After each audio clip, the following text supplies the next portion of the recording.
Milan-San Remo is the perfect example of an Italian style race. It kind of runs like an opera, you know. There's a beginning part, a middle part, and then the beginning it gets you into it, it gets into the rhythm. Then obviously it goes gently, then it builds up to a crescendo right at the end. The tactics, well, what's the plan? What's the plan in San Remo?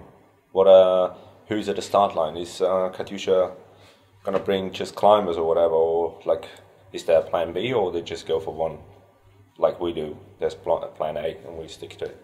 And as well, it's a 300-kilometre race. If you're switched off, you're not conserving energy. You've got to think all the time about conserving as much energy as possible.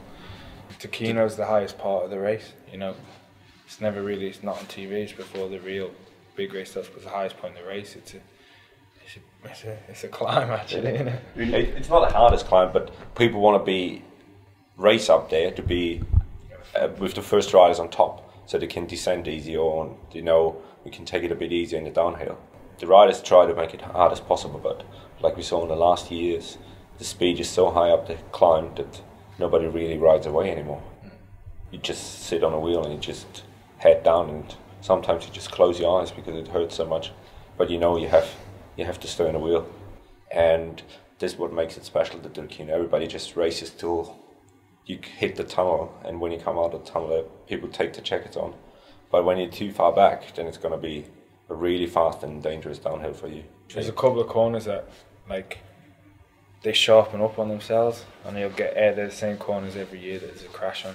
And you've just got to hope that there's no one that crashes in front of you on them, you know. And the thing is, like, you're absolutely on the limit, and the corners all look the same. So sometimes there's a dangerous corner coming up, and then you pass the corner and you think, oh, that was the dangerous corner. And then you come into the next one, but it was the next one. So you always have to be really aware of what's coming up next. It's pretty dangerous, especially on the descent, you know. You can't really lean it over like you want to, and even on the flat, you get one person touch their front brake on a roundabout. There's a lot of roundabouts, like you've got big lead outs into all the climbs, and when you go through town, there's lots of roundabouts in. You get one person touch their front brake there and the whole peloton comes down. The real racing starts when you hit the coast.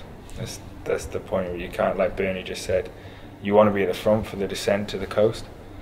It just makes it easier, less stress for you to save energy, but then once you hit the coast, you turn right, then the real racing starts. You've got about 50 kilometres to Limani.